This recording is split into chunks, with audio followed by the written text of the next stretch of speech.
Are women seeking partners? Are women seeking the help meet and to not be the help meet?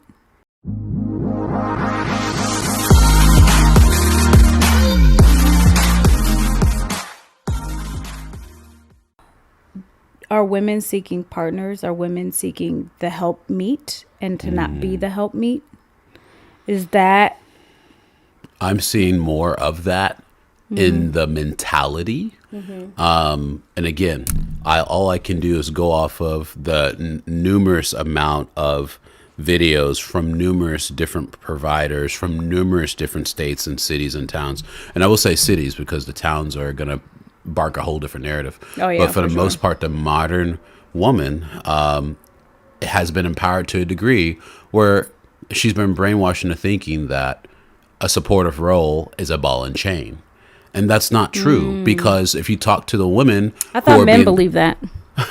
Well, we believe that for marriage. Okay. But if you look at the women who are being silenced right now through the, what do they call it, through the algorithms and are over 40, they had the career, they're miserable. If you look at the unpopular posts and news articles about these women who are 50 plus that make hundreds, if not millions of dollars that are not satisfied.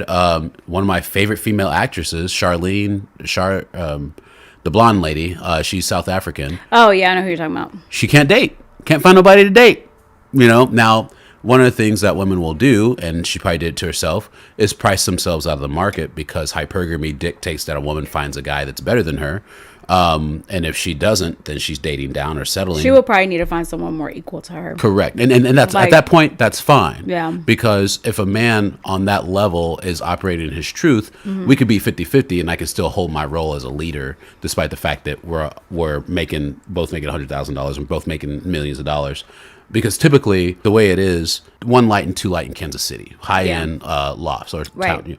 So whatever, a guy, apartments. Yeah. So a guy moves in there next to a girl, and he's got his eye on this girl.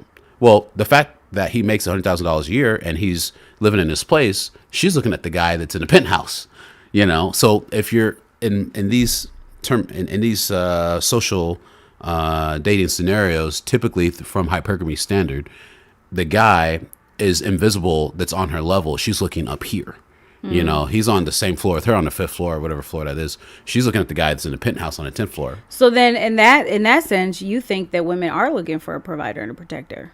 That would see. So what is it? It's not that they're looking for a provider and protector. Hypergamy dictates that a woman finds somebody better than them. However, the delusion that men will talk about that women have is that they expect that guy to allow them to keep their OnlyFans and everything else while. Yeah, that's crazy. Like, that's mad disrespectful. The only way, okay, should you have one, should you not? The only way that I would even say, like, yeah, go ahead. People got their own kinks. People got their own things. Yeah. If y'all are doing this together. Right. Yeah. Whatever. If you're doing that together, that's something totally different. But these women are not doing it with their men. And they're doing it with other men. They're doing it, single. They're doing it with multiple. And that's a whole nother, anyways, that's a whole nother topic. So. But does it make sense, the delusion of the hypergamy narrative of wanting a guy that's better because he's attractive? That's all it is. It's attraction. But then the delusion that guy is going to support me and my goals and my wishes. Like for me, even when I hit my personal goals and ambitions and the ultimate lifestyle that I want to cultivate for myself and retire my mom, I most likely won't date a female that's a entrepreneur that's starting her pathway because I want to respect the fact that that's going to be her focus. Right. I'm selfish. I want somebody that is absolutely adores me. Like my friend I had over, she buys me little accessories for my room because it's beach vibes. She found a seashell Christmas tree and got it for me. Like just little things, like most of your successful relationships and the relationships I've had that were extremely successful and we didn't argue or anything were relationships where it was a 55-45 split, right? Where there is a dynamic in the giving and taking. If I was all head over heels for my friend, she would get bored of me. She would be like, like too much. That's my assumption because of what I've Okay. experienced as a nice Okay. guy. I'm like, Because I'm too available. I'm too this. I'm too that. There's a level of balance, and I tell her that sometimes I don't know how to, or I tell her I don't want you to see all of me. I don't want you to see me at my worst. well, she's not the one. I mean, that's fine. Like, she, but I mean, she's legit. She showed it to my uncle's funeral when he passed. Oh, that's nice. Yeah, like she's That's like nice. legit. She is like. I yeah, mean, well, she's not the one yet. Then yeah, maybe yeah. you So I mean, know. like it's one of those things where it's just like that dynamic. So then the whole fact that that dynamic exists, not that dynamic, but the whole women wanting a supportive man, a wife per se, is that the woman's fault or the man's fault? That I don't think fault's the right word because Who's there's the one that allowed this to happen? Who is it that caused this dynamic? Who? I will answer that, That's okay. There we go. but I will answer it shortly so that we stay on topic. Okay. Because the truth is, if we start with feminism 1st, Mm-hmm. it is being whistleblown that feminism was started by a CIA initiative Oh, yeah. to break down the nuclear family. And it was focused on the African American community first. And there is a very old video of a man in the 80s recording like these African American schoolgirls in school. And the girls, there's like about teen pregnancy that started off back then. And the girl, this little black girl was like, oh, I don't need no man. I can just raise a baby myself. In the 80s, I think the video is from 1984 or something like that. But like she was Great year, by the way. like, and she was saying that back then. Now it was rare, but that was it started then. I mean, they started the 60s and 70s is when they really started pushing, now programs and stuff like but that. and also it's told that feminism was originally just designed to provide the opportunity for a woman to choose. But now it's evolved, voting and stuff like that. So, taxation without representation is theft. We vote and we think that counts for representation. Who we vote for is our representation. Right. If a woman was to work, she could not vote. You could not tax her. Taxes didn't even exist till about 100 years ago, not permanently anyways. A woman being able to work is a way to be able to tax individuals. Correct. Taxation without representation is theft. And also, because women couldn't vote, women would pick people who were more like-minded to what they thought Fair. as a partner because their vote mattered to them. Like, if that was the case, if I cared about that, I'm going to pick somebody who is more like-minded, and then we're going to, we're going to go, that distance or whatever the case is, because now it kind of doesn't matter for the most part. I mean, except for the whole Trump thing where if you hate Trump, whatever, but you love whatever, that's like a dividing. Yeah. But before it's never mattered. But if you have such different views, basically more liberal, now a little different views are always good. I think me and one of my best friends, we have no of the same views, but we know how to talk to each other. Right. And so we're able to do that. But as far as that goes, yeah, feminism, that's a whole nother episode. Yeah, for sure. Feminism started all of this. Feminism, women's rights. And then what happened to just finish it off is you had that part, right? Government intervention, boom, feminism. And then from that, the manipulation of media, and I say manipulation strongly, Yeah. to then indoctrinate the next generation slowly but surely. Right. Because at that time, right, say 90s, boom, cool. Right. You've got it. Women are voting, women are working, you can do whatever you want, cool. But through the use of these TV shows and things, painting a new perspective on the men being an idiot, Right. aka Family Guy, aka the Drew Carey Show, aka, because guess what? Before that was what? Family Matters, was Cosby Show. Cosby Show. What's the one with the white guys? Home Improvement. Oh, I mean, he was kind of like a, There's a lot of them with white guys. So yeah, you say what? Where they weren't like idiots. You know what I mean? Oh no, Home Improvement. Tim was an idiot. Oh, he was an idiot. Yeah, I thought he was an idiot, but he was a Home Improvement guy. It was comedy. Okay. But you had what was Leonardo DiCaprio in when he was little? That was a show.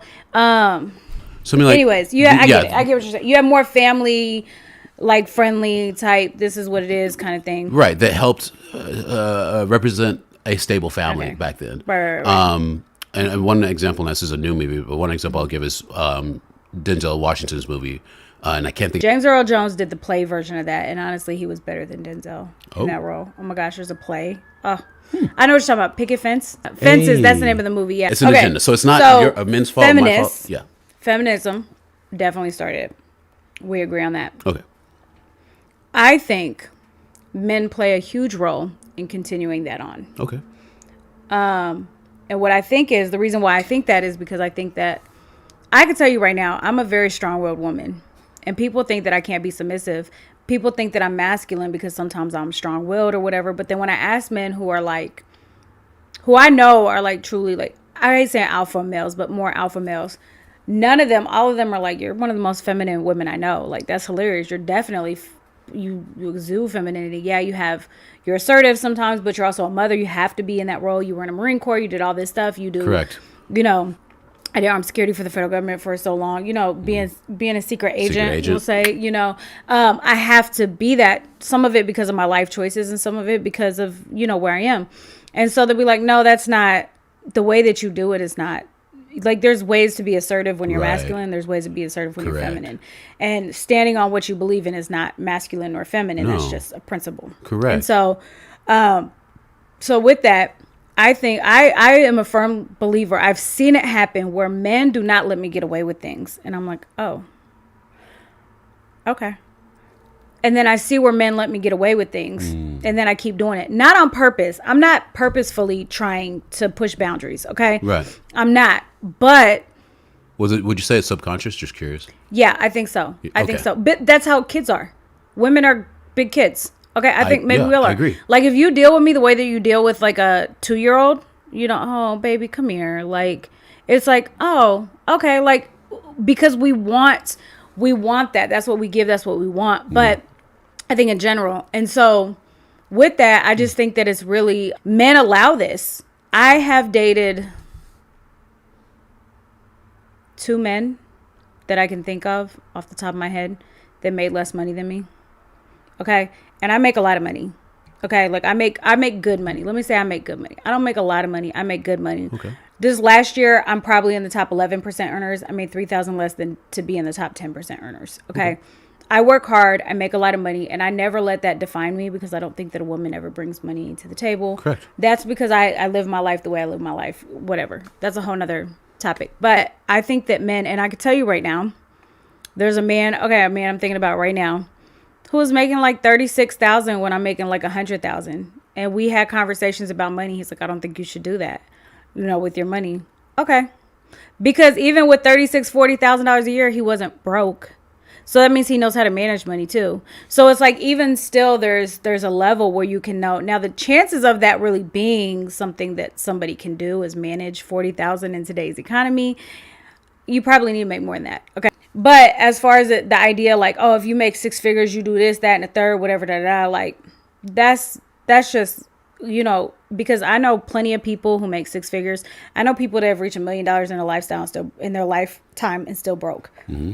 So it don't mean nothing. No, it's easy to spend a couple grand in a day. But I think, men put their foot down. The problem is when it happens for far too long. Right. It's really hard for you to be able to do that. At some point you can't. Correct. But if I come with the attitude, well, you have to make money, you know, we have to do 50-50, whatever. What do you bring to the table? Don't ever ask, what do you bring to that is the worst question. Now, it's great for a topic. But as far as that goes, men allow this to happen far too much. And because the man allows that to happen, because the man is not supportive in the sense, baby, you don't have to work. I got you. Just help me, you know. Because of that, that's why this continues on. That's what I think. That's why it continues on. So I think the men allow it so within those relationships, yes, the man not stepping up. Yeah. And he's scared. He don't know what to do. I mean, everybody gets canceled for everything. He's now this, he's that. Now, again, that's what I was waiting on to see if that might come up because I was going to bring it up. Men are scared, which they shouldn't, but they've been programmed to be scared of cancel culture and being victimized through falsehoods that stifle them from operating in their masculine, or not masculine, operating in their trueness. to step up or put their foot down. You know, and by the way, what you were describing earlier, I was laughing on the inside. We call that shit test, and it is subconscious for most. Oh, you're talking about like testing to see how far. Yeah. No, I know. Like I've caught myself doing it before, but it's not until like after the fact when I realize, okay, I did this. Like this is something that, and I don't try to do it. No, yeah, it's No, subconscious. I think a shit test is more that orange theory, the orange theory. Tell me about it. So I ask you if you can peel an orange for me. And you'll do it if you care, and if you won't, then you won't do other things for me. And then therefore, yeah, it's an orange theory. It's like a test, like Essentially, the orange theory, which she was explaining, which is new to me. It's very fascinating. I've never heard of that. I mean, to me, a shit test is a shit test, which is just like, you know, like poke, or maybe it's, you know, hey, and maybe it's a question of judgment. Maybe it's like, you know, why do you stand at the fridge that way? It is a small little jab, either social, verbally, or physically, or, you know, in a social stand dynamic. You know, maybe it's in public. But I would think that you would, to call it a shit test. That's what us guys call it. And I just think that it would be more, I have to know that I'm doing it. Otherwise, I'm just pushing boundaries, and maybe that's what we do. Because the shit test is subconscious, because at all times a woman wants to make sure that she has the best catch, and how a man responds is going to determine what she thinks of him moving forward. And it's like a gradient scale that always changes on a regular basis. This is why men in a relationship are always on. There's never a moment of comfort, maybe when you're cuddling, but even then, like, you still, you know, like me, if I cuddle, like my stomach's tight. I never, like, you know, I don't let it, you know, I'm always That's on. sad. You know, well, it's not sad. It's just it's you know, sad. because for me, when you look at it from the fact that at any point in time, and maybe it's just a lack of trust. Anna said I'm pretty masculine. Oh, cool. We got some people talking. Yeah. Anna said, in my opinion, but you know, it's funny because women will say that. Women will also call me masculine, which women are not alpha women, right? There's not. Now, see, for a woman to say that, I can understand that, because you exuberate leadership roles. Right. So I get that. Now, I do have a man who tried to say Anna ain't wrong, but you know what? Cal. That's funny. She is. Well, if you think that, then I guess did you see what I said about men who think that I'm masculine? Y'all like beta males, like only. Oh Lord, she said it. Oh snap! But it's because funny. I mean the things that I've done, I will never be. Now, one thing that I think that a lot of people can agree on, and I can agree on this, I think I'm very feminine. Oh yeah, the last podcast I was like, yeah, you're super feminine. Right. We talked about this. I do not think that I am a soft female. I don't think I'm soft feminine. I think you can be feminine and then there's a softness. Correct. Yeah. And we do relate the softness with femininity as I think as you should. But the problem is that I'm not a soft feminine. And so because I'm not soft, I don't have that softness. I have been through so much trauma. I don't think I can ever have that softness. I don't think I will ever. Yeah. When I care about people, it's like my actions show you that I care because I'm here. Yeah. If you need something, reach out to me. I'm not calling you. I'm not really good for reaching out for people, but my softness, I don't have that softness that a lot of people think that they seek. But I'm very caring. Yeah, I was gonna say I would not. It's an interesting way to describe it. Yeah, you're not a soft feminine, but I would actually say, if you were soft, it would take away from who you are, because what makes you fun is your spunkiness. So you're feminine with where'd it go? What's a pineapple? So you're like this pineapple. You know, you got these pricklies. Like normally a pineapple has like pricklies on the sides. It's so cute and shiny. But it's still cute and small. And shiny. And shiny, right? Extra. And that's really kind of your spirit fruit. You know, is because like you're small so and dainty, but you have your spiky, but you're extra at the same time. And that to me is what makes you work. You know, is that you're still feminine, but you have a prickliness, or you know, almost like you can hang with the guys. Right. That it's a great balance. And a lot of women sometimes don't have that balance. I mean, I'm not saying I'm not awesome. I'm just saying that I am very feminine, but I just am not a soft feminine. That's all that I'm saying. That's what I think about myself.